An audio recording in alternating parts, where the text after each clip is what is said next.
अस्सलाम वालेकुम व्यूअर्स, क्या हाल वाल हैं? ठीक है, तबीयत से ठीक है। जैसा कि आपको मालूम है कि हम ज़ियारत पे आए हुए हैं, सेवन की नगरी में आए हुए हैं, सखी लाल शहबाज कलंदर के दर पे। तो इस टाइम हम मौजूद हैं उस किले पे जहाँ पे बस्ती हुआ करती थी, और हमने चाहा कि आपको भी विज़िट करवाएं। इस बस्ती के बारे में कहा जाता है कि ये गैर मुस्लिम लोगों की बस्ती थी।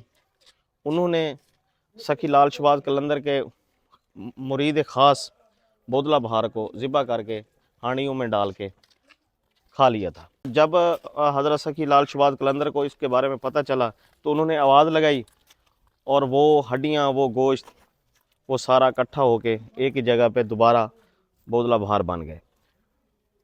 ये माशाल्लाह सखी लाल शहबाज कलंदर की एक करामत थी। और जब वो जलाल में आए, जोश में आए, तो उन्होंने एक इशारे से इस बस्ती को उल्टा कर दिया। ऐसे इशारा किया और ये बस्ती गर्क हो गई, और उसके असरात खंडरात आज भी मौजूद हैं। ये काफ़ी सारी चेंजिंग आ चुकी है। कुछ अर्सा पहले मैं आया था, ये दीवारें, ये सेफ्टी वगैरह नहीं थी, और इस टाइम ये दीवारें और सेफ्टी काफ़ी सारी बन चुकी हैं ताकि ये कदीमी एक किला मौजूद रहे। अच्छी बात है। हम आपको ऊपर से भी विज़िट करवा के लाते हैं, आए हमारे साथ।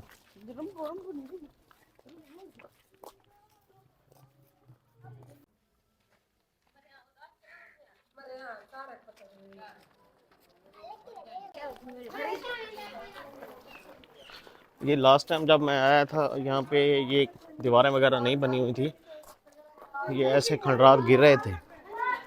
तो इनकी सेफ्टी के लिए, ताकि ये कदीमी चीज़ें बरकरार रहें, इनकी सेफ्टी के लिए ये दीवारें अब बना रहे हैं।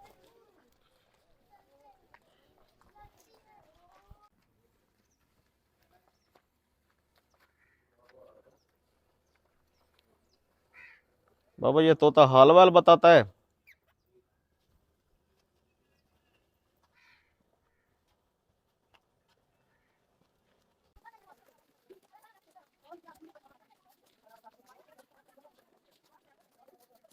ये वो बस्ती थी।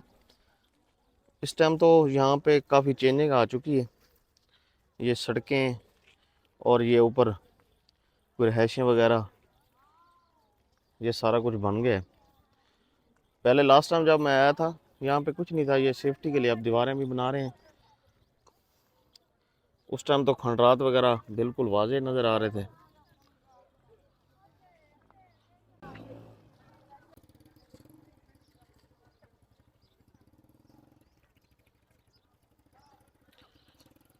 ये काफ़ी ऊंची जगह है, बाकी आबादी तो बहुत नीचे है।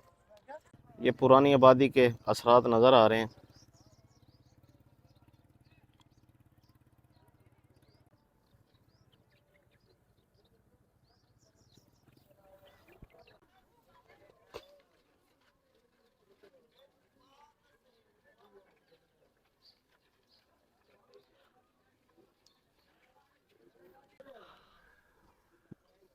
ज़बरदस्त।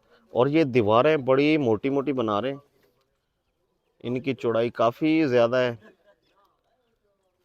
बहुत अच्छा काम कर रहे हैं।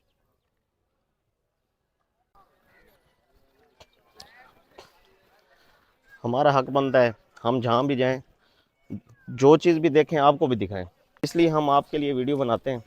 अगर ये आपको हमारी वीडियो अच्छी लगी हो तो उसे लाइक, शेयर और हमारे चैनल को सब्सक्राइब ज़रूर करना है। इसी के साथ मिलते हैं फिर अगले व्लॉग में। तब तक के लिए अल्लाह निगहबान।